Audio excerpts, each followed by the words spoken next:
everybody, and welcome to this week's episode of Quest. This is a journey into true crime and the paranormal, and we have a show for you tonight.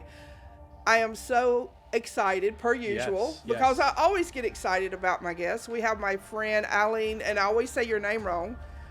Pustanio. Oh, I did it correct. Alyne Pustanio. She is the like a expert in New Orleans folklore and an occultist, and she is a paranormal investigator. And what we're going to do tonight, we're going to talk about, is it safe being a paranormal investigator? It is like a trend now, and we'll talk about that, how it's really popular to be. The paranormal has gotten even more popular in the past, 10 years or so. So let's talk about that. But first, wait, is that a doorbell? I've never heard a doorbell in here. Me either. What the hell? We have a guest. I'm here. Rodney, oh my Rodney. God. I'm bearing gifts for you. How are you I'm doing? doing great. How are you? Oh my God. I'm still Rodney Thulion, I'm still tripping out about this doorbell here. Right. Where did that come from? I have no idea. Okay, well, we got a doorbell now. Cool. So what you up to? You just fresh from Key West? I'm fresh from Key West, and I came to bring you bearing gifts. Oh, I love, you know how I love Misty gifts. loves gifts. I brought you a replica of Thank the God. Robert doll. Oh my God. Yes, Straight from Key West. It's authentic. It's in the box. Where it shall stay. Where it shall stay. Where it shall. And look, it Yes. has a little bear with it. Yes, absolutely. Yes. Wow. Yes. Friend of the year so far, Rodney Thulion. That's right. And also the book. And the book. Okay. And this is who we had on the show, David Sloan. Exactly. Robert the Doll book and the Robert Did It pin. Oh my God. Because if you know about Robert, Robert's owner blamed Robert for everything he did as a child. That Robert was the one who got blamed Robert did his whole life. Yes. Now That poor Rocket doll. don't be getting jealous. Rocket will be getting jealous because you Well, got he'll somebody probably do else's what Rocket pin. did it. But hey, well, Right. Rocket could do it, but this time Robert And we don't did want it. Robert. No. And Oh you don't my want God. Robert mad at you, so you No. know if you No. take pictures with Robert, No. you need to ask his permission. Right. We saw the original Robert doll at a fort Yeah. by the airport in Key West, and it was incredible. There is this whole aura around this doll, You can and feel it? you can feel the energy in the room with the doll. And you know, people who have were not believers in Robert, they have written letters that they have sent to David Sloan, and there's like a video page of people's apologies to Robert, apologizing because after they dissed Robert in his presence, they went home and had bad luck. Oh, I mean, we I don't would- need any it was of just that. If I was unbelievable. blamed all my doll years for something, I'd be disgruntled as well. Yeah, Yeah. absolutely. Let me ask Alyne something. Now, you're like, you know a lot about haunted objects and folklore and all that. Now, do you know a lot about Robert, or do you know enough not to mess with Robert? Oh, I know enough not to mess with Robert. Yeah. No. Yeah. No, indeed. I don't yeah, fucks no. with Robert. Yeah. No, sometimes he's smiling, sometimes he's frowning when you look Yeah. at him. He's got that weird mouth, and it's better just to Just just to respect. be nice to him, respect. Something in the original doll is obviously there. There's something in it, and there's something that's made a home there. So the best thing to do is respect it. I've heard, and I don't know if this is true, but I have a quick question. Like if you leave candy by the enclosure, I guess they've got them in plexiglass Yes. or whatever, that you'll leave, and in the morning the candy wrapper will be on the inside and the candy will be gone. Oh wow. So Wow. anything with that sort of ability, you just give it its space and say, respect it and don't disrespect anything. Yeah, he has a total glass enclosure and is also alarmed, so no Yeah. one can go So in how and does try that and steal happen? Robert. You know? Not that I would want to Exactly. steal I don't know Robert. if anybody lined up to steal Robert, to be honest. But you know what? Let's look Exactly. right now. You have like a really short clip that we're going to play, and you were in Key West with your friends talking nicely, I'm sure, That's right. about Robert, Yep. and Yeah. no condensation on the table or under, nothing like that. That's And then right. we're going to show the clip now. It's a little clip about he's sitting there, and then the Coke can just moves The Coke can just moves on its own. on its own. So we had two friends that we went to Key West with, and they did not go with RJ and I to the museum. But when I came back, I showed them the doll, and I was telling them a little bit about it at dinner. And I'm not even looking at the Coke can. I'm looking across the table, at RJ, and just talking about Robert. And my friend Johnny says, "Do we really still want to keep talking about this?" And I said, "Why?" And he said, "Look at the Coke can." And the Coke can, now when there's condensation under stuff, I've seen things slide Sure. across the table, but this was moving back and forth. Yeah. So it was turning. It was not sliding. And there was no condensation underneath the can. That's what I said whenever you showed it to me. It was Yeah. like you see the word Coke, you don't see right, it. and it And rotates. once my friend Johnny touched the can, it stopped. That was a wrap. Totally. That was a wrap. Gotcha. Johnny's got balls because I Didn't wouldn't do touch it his again. can. Right. That's correct. He does have balls. Well, I must say, Rodney, I love you. Even though if you didn't bring me gifts, I love you. Oh, We're friends. I think the world of you, and I knew how much this meant to you and how much you enjoyed Y'all. David Sloan. And one day you need to get down. You and I will go to Key West together. I'm ready. to see I'll How's go the with tomorrow? y'all. How's tomorrow? Let's do it. And look, David, he posted the show that he was on last week on their website, on their Facebook page Right. too. So that's Cool. pretty cool. So Very cool. Robert, I hope he'll be happy at our house. And let me just tell you how afraid Robert died in 1974. His wife left the house after he died and moved back up north. I don't know where she was from. She left the doll. She Sure. did not like Robert at all. Right. Well, So we love you. Yep. We love you too, Robert. We love all y'all. But Now, thank for you. now, you love it, Miss. Yeah. yes, Right. right. Right. Yep. Take it home. So, Right, yes. Just respect Robert at all times. I'm just kidding. That's all Oh, I gotta you know say. I will. Respect. My Much parting respect. words. Yep, like Aretha. Respect Robert. Thank you. Alrighty. Everybody, thank you so much, Rodney Thulion, RJ, for being here tonight. I wonder if I should just keep Robert like right here. I was going to say, please don't bring him over here. Okay, well, he's Not that some I more disrespect him. away. Right? No, Love you him. just He is prefer fabulous. not to. I just prefer not to be involved. Right.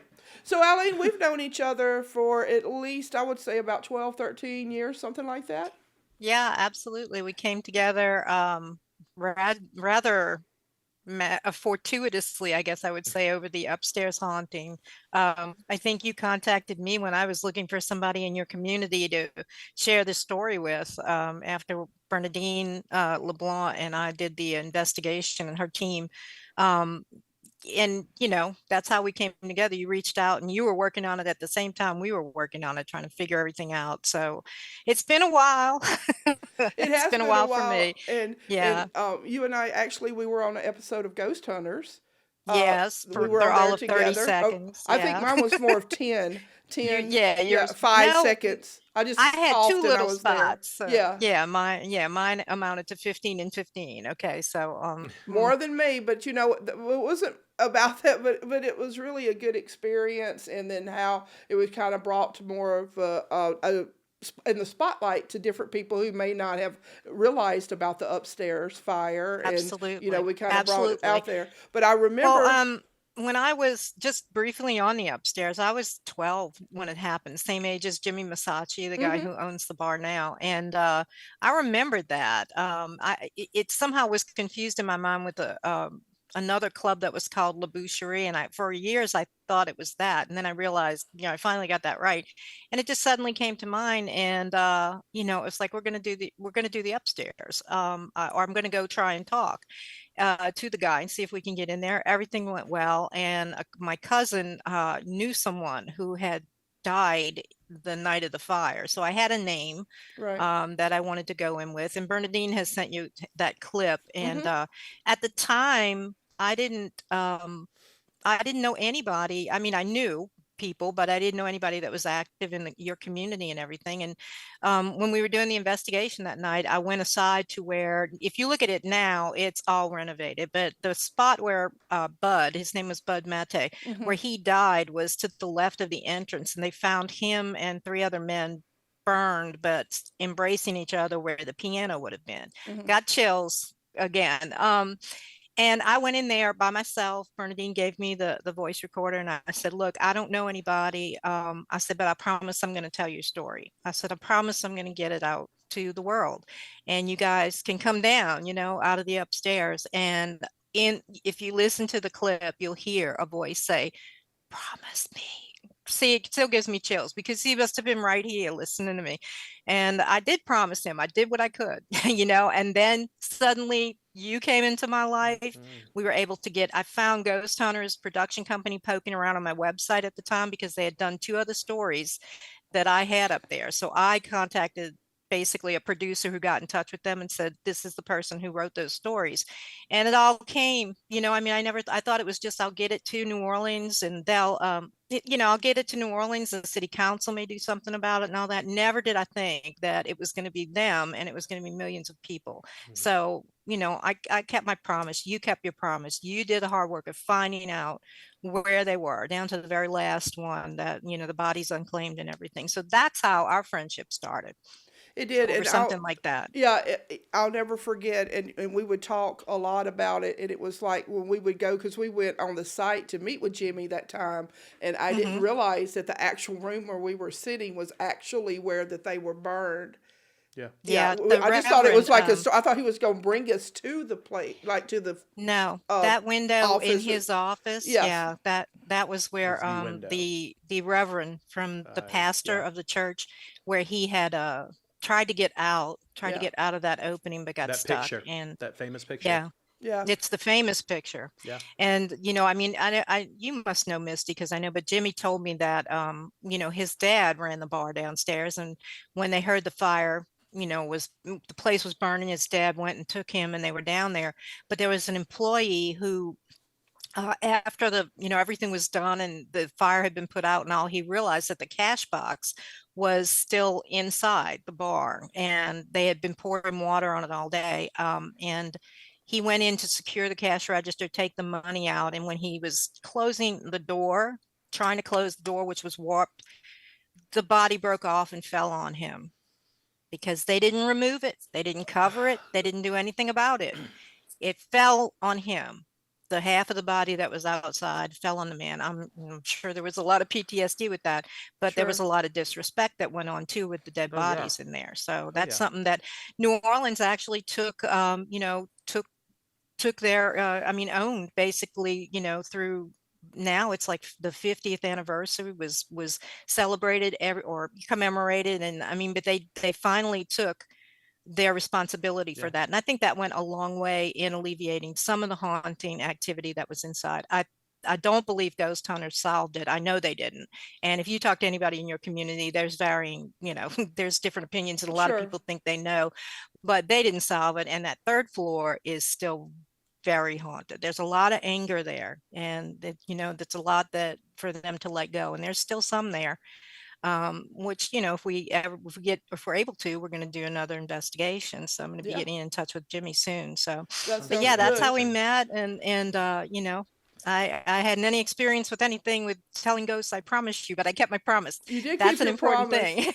And you one keep of a the promise things, you make a promise to a ghost. Right. And one thing that I remember is one of the very first conversations that we have, and then you were telling me about the investigation and stuff, and then I was telling you about so much activity all of a sudden that I was having with me at and your my house. home, and just really just really crazy stuff. And I remember what you asked me, and it changed me the moment you asked me this. You said, "How does it feel that the dead chose you?"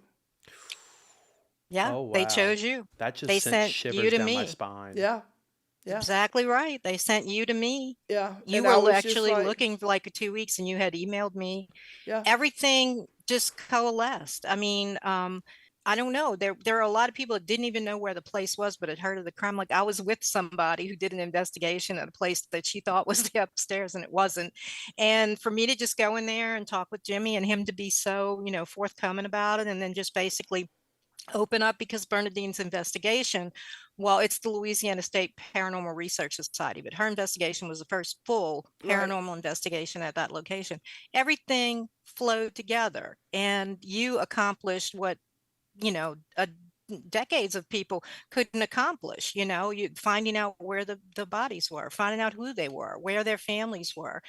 That commemoration, that was the first one that was done for the city, by the city. That's a lot of you. I just told the story, but you did a lot of that.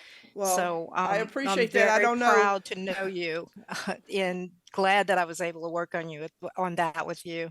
Well, I appreciate that. And I remember that at the memorial, I think it was the 45th or the 40th year memorial, Hmm. and Yeah, Rilp had asked me to read the names. Yeah. yeah. And I remember, and you were there, Hmm. and we were right at the I was site. sweating, and I Eh, looked terrible, and you said, "Come up here," and I'm You're like, right. "No." But I remember what really stood out to me was when I was reading the names, and I started like on the second or third one, and I Hmm. started shaking, and I started Yes. crying, and it just really just hit home with me. And someone said, "Why did you react the way that you did when you read the names?" And I said, "Because they're free.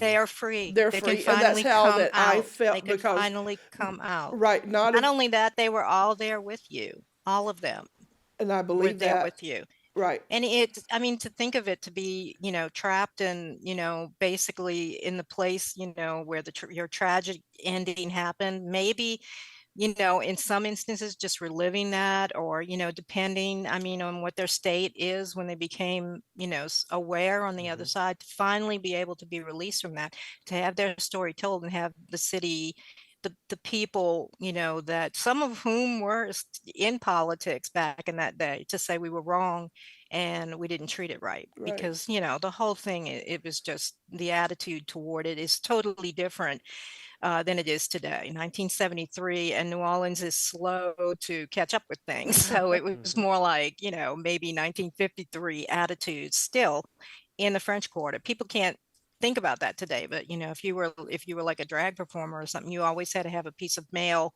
clothing on you, briefs or whatever it is. You Right. Hmm. couldn't, even if you're going from gig to gig, it was tough to be gay. And a lot needs to be said about Jimmy Massachi's dad, who allowed him to have that whole second floor to themselves. And now, their tale is told. And I'm glad to see it. Yeah, I The think it's 50th beautiful. commemoration I watched was, yeah, it is. It's a beautiful thing, but and then I would like for you to come back to one day and we can just do a total show on that because that's Yeah, a yeah, lot of people. I haven't really told the paranormal story of that Yeah. to mm-hmm, very many people at all, and we did have a lot happen.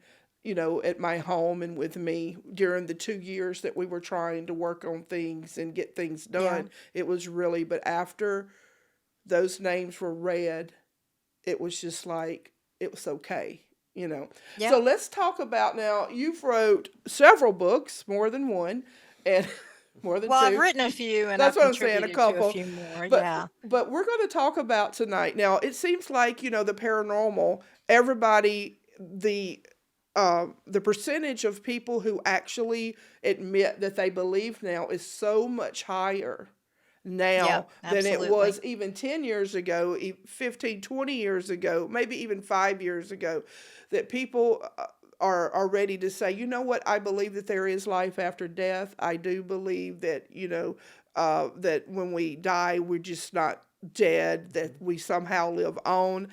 And and so with the used to it be the Ouija board. I never have fooled with one, but a I lot of wouldn't. people would use the actual Ouija board, like to communicate. But I say, well, I would never fool with anyone, but yet I do the apps with the ghost and have the ghost equipment, which is Yeah. basically a more of a modern, if you think about it, modern Ouija board, right? It is, exactly. All those apps are. And the one you're talking about, the ones that you can get on your phone, and even the spirit box, Yeah, I have all even, that. Yeah. anything. Well, spirits spirits, ghosts, whatever you want to call them, other entities can manipulate all that energy. While some people think it's easy to manipulate the people and fake us out, they can manipulate the energy in any of the devices. All the devices that have become the stock and trade basically of paranormal investigators.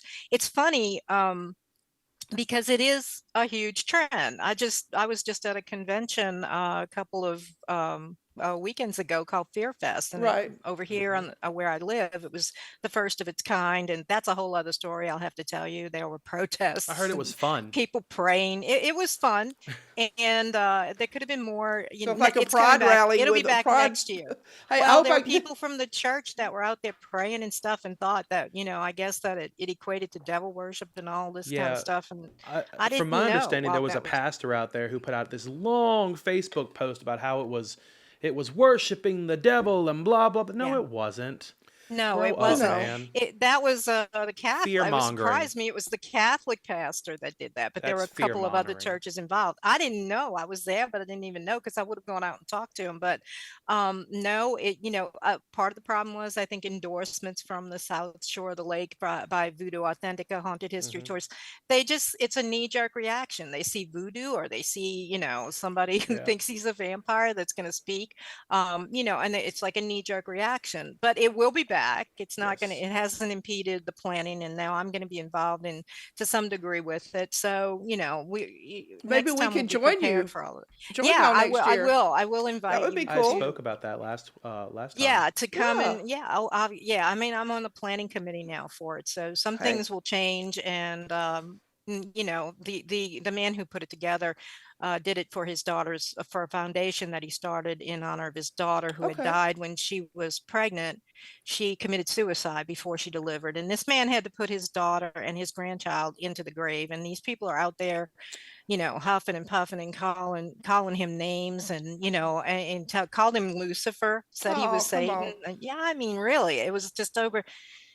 I don't know how I missed that one. I was like, when did this You must have happen? been I way wanted in to the go out back there. or something. I was in there. I was talking to somebody or something, but but getting back to paranormal investigation, a lot of people think that this is just, since ghost hunters, most haunted in Yeah. England. Right. Actually, you can really peg it to MTV's Fear. They were the first with the body cams and people running around there scared to death. Yeah. If you I remember remember that, they that would show. put them. Yeah, Yeah, I that do. show, which was the product of imitating the Blair Witch product, but in Yep. real life project. I'm sorry. That show really started this second wave. But paranormal investigation, my mother used to drag me, because I was 11, 12 years old, to see people like Hans Holzer and Oh the my God! You got to Warrens see Hans Holzer and the Warrens. in person. Sorry for Absolutely. fangirling. He was Sorry. I mean, I'm sitting there 11, 12 years old, and I'm You I didn't want know this to who. You didn't have the but thing, appreciation. it was very interested.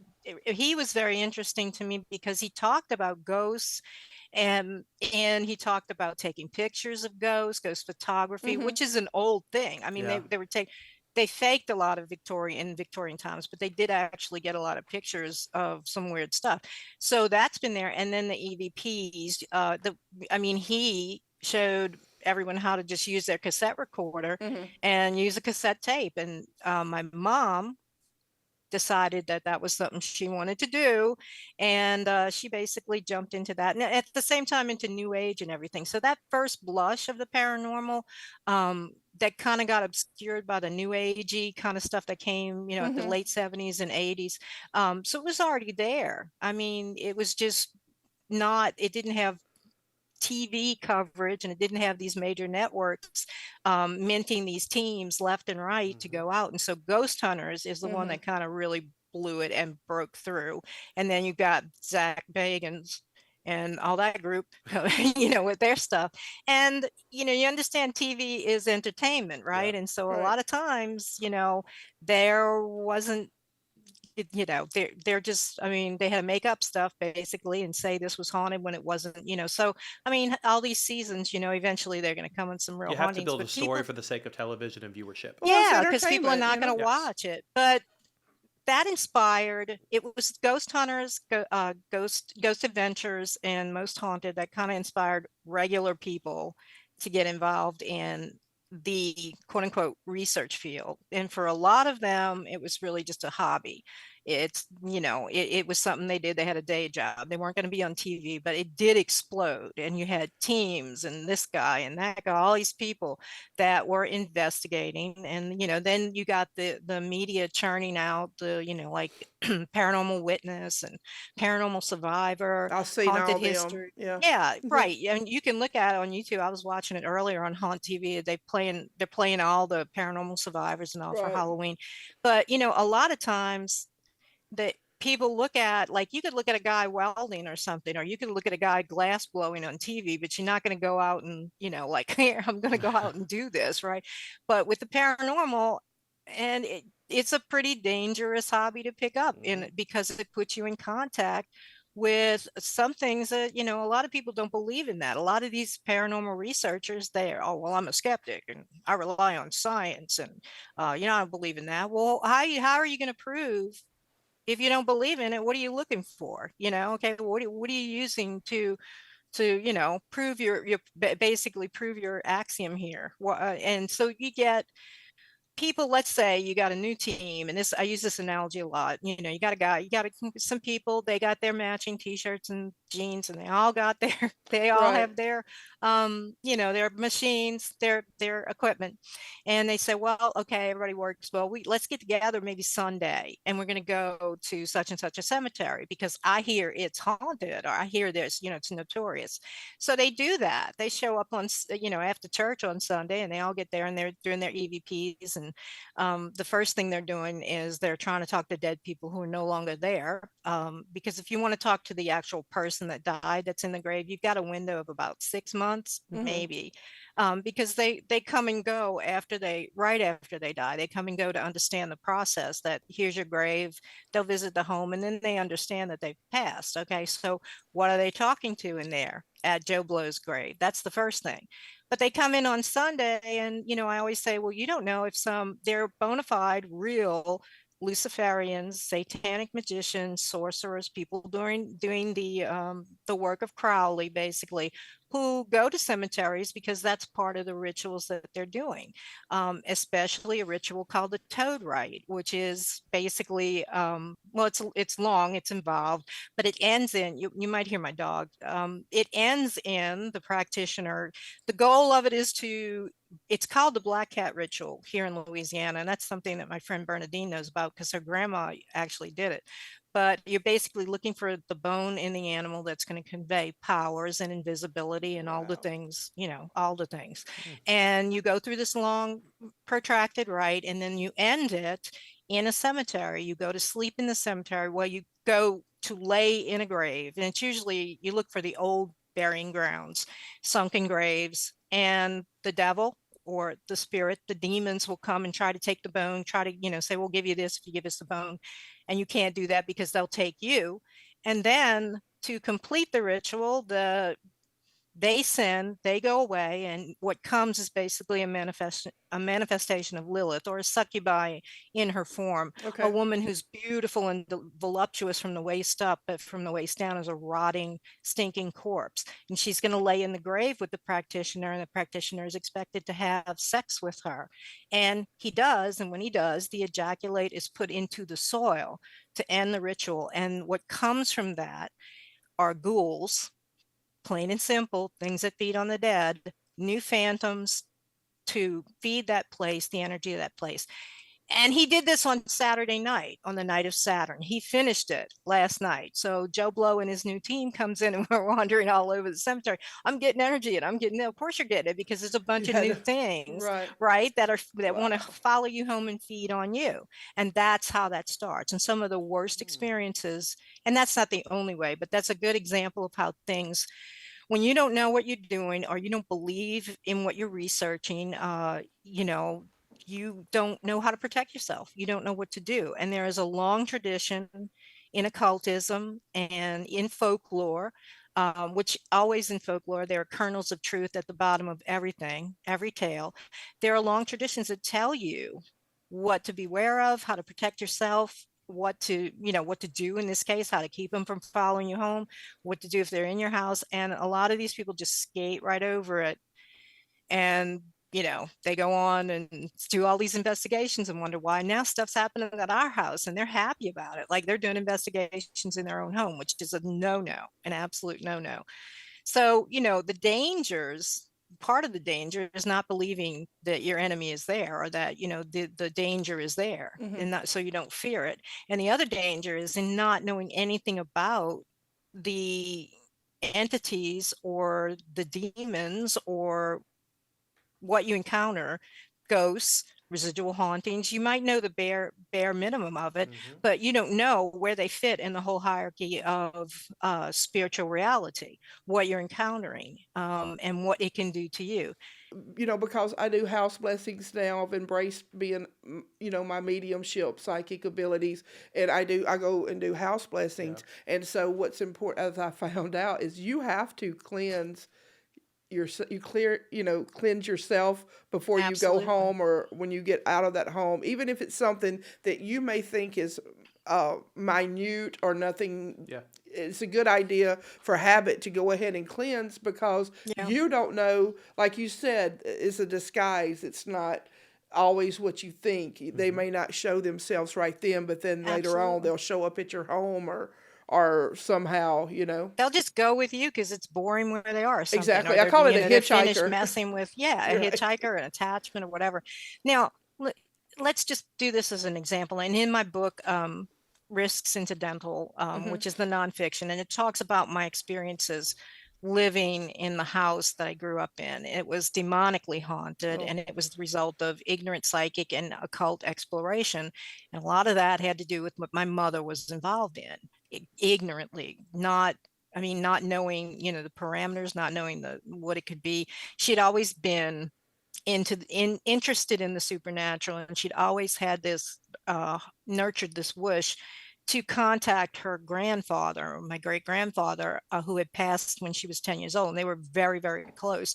So I think that drove her, and it drove her into waters that just became really treacherous.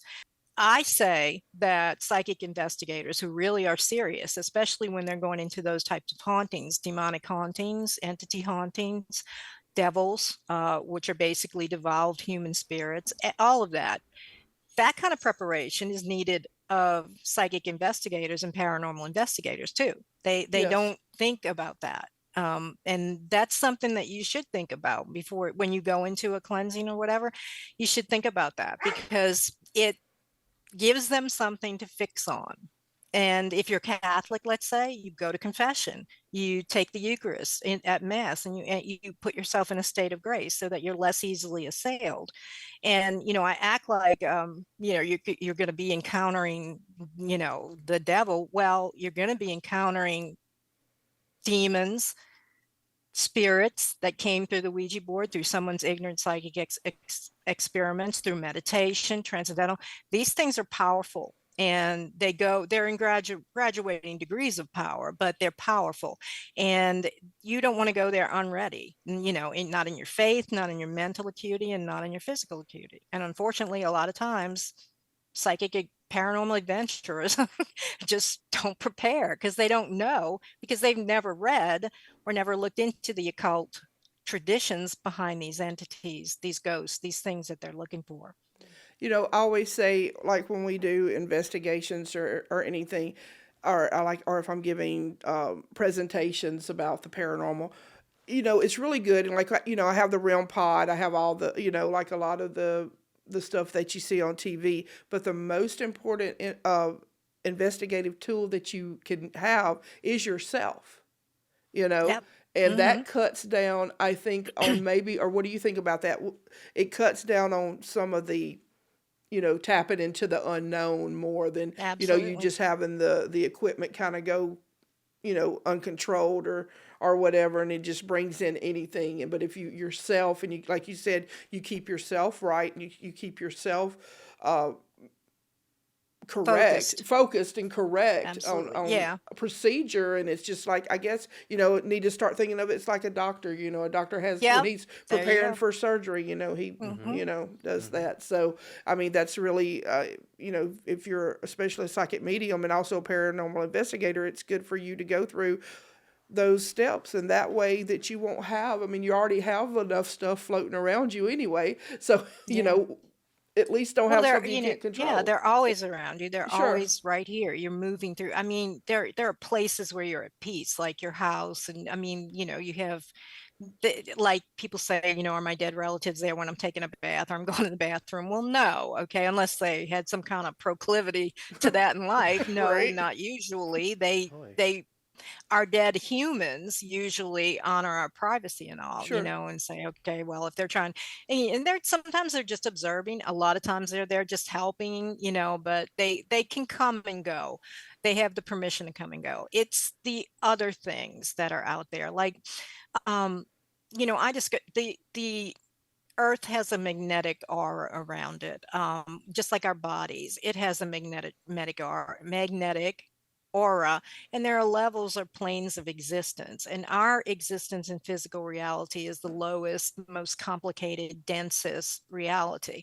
But adjacent to that is etheric reality, and that is where when we die or when someone dies, that's where the spirit goes first, becoming basically an etheric revenant in this atmosphere, this plane that every now and then it just fluctuates and touches us, and that's when we experience some of the results of what's out there haunting us. That's when we have these experiences. But there are other levels. There's etheric reality, there's astral, there's a mental plane, and then there's a supernal plane, which is by that time we can't make any contact with any of those higher realities. Mostly we deal with etheric reality. And I have always called it after someone else I read a long time ago, basically said it's an unexplored country. Well, I call it the outlaw country. It's this liminal space where the dead linger, and it's populated by millions of Sure. spirits that are in one form or another resisting going on.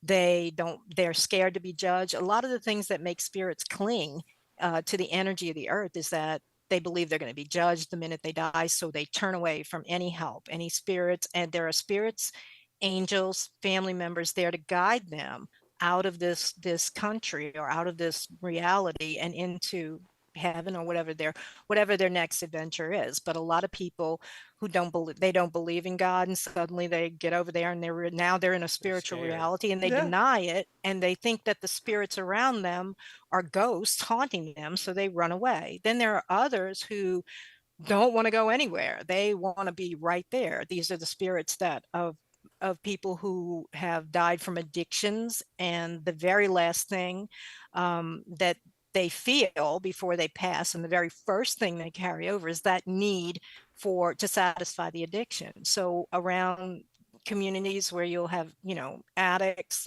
using, gambling, sex addictions to any food, there are spirits there who are vicariously feeding on individuals to get that fix, to get that what they can't get, and they can't get it 100%, so they keep feeding and they keep feeding. And this is how you see people just spiral out into addictions and ultimately die themselves.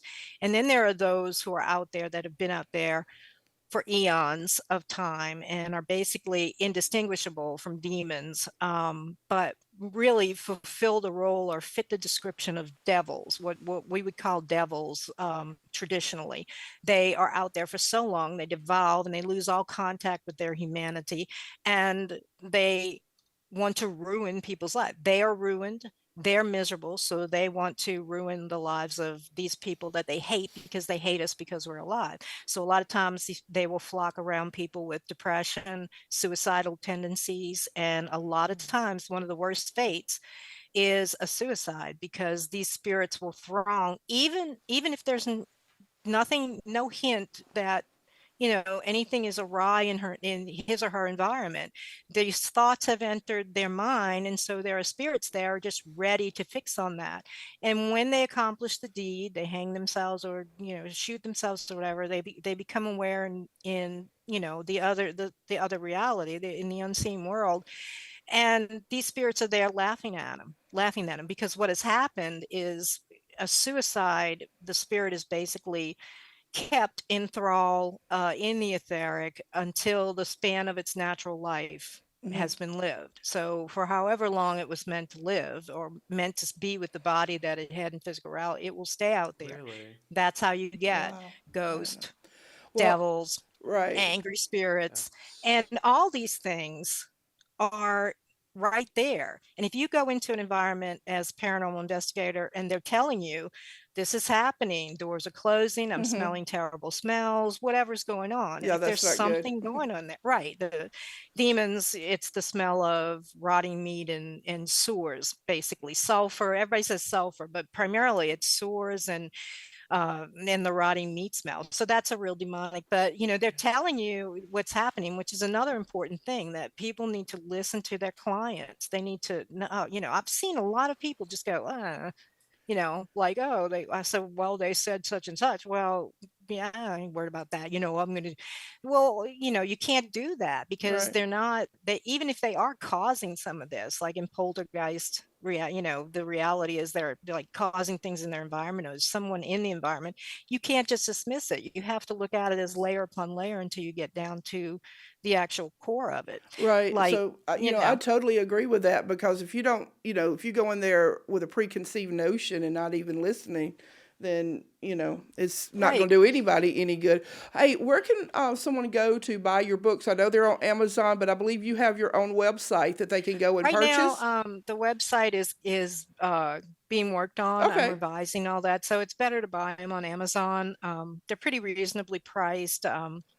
And soon the website will be up Okay. and running, but Amazon is the best way to do it. And both my books, Haunting Tales of Old New Orleans and Risk Incidental, Right. I should never have named that book that. That book too is available. Plus the other ones that I've contributed to.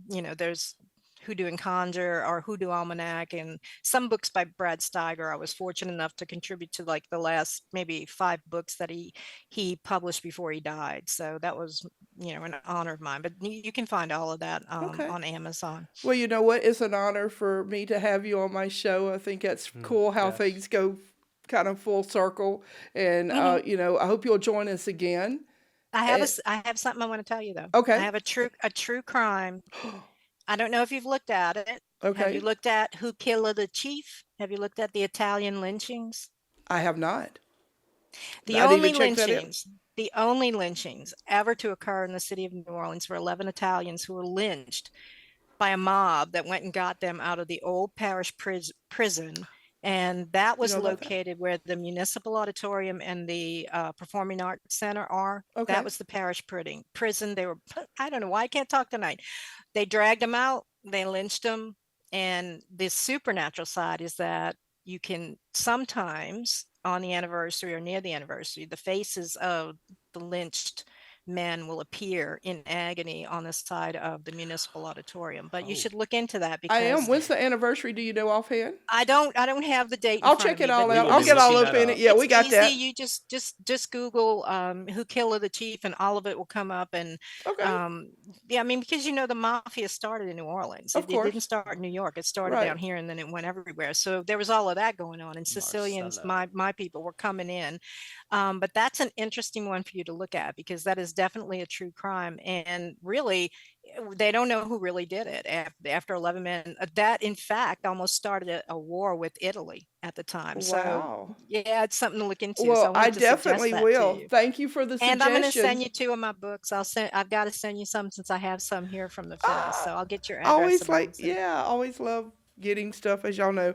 But, I don't have a doll to send you, but I don't think you want one from me. Oh, thank you so much, Alyne. I only make them occasionally. Right. Right. When unless needed. It's non-lethal. Right. I might send you everybody, thank you so much, Alyne Pustanio, for being on the show. Thank you, my friend. Thanks for having Good to me. see you. And everybody stay tuned, and I'll see you next week for the next episode of Quest. Thank you, Cody and Brandon.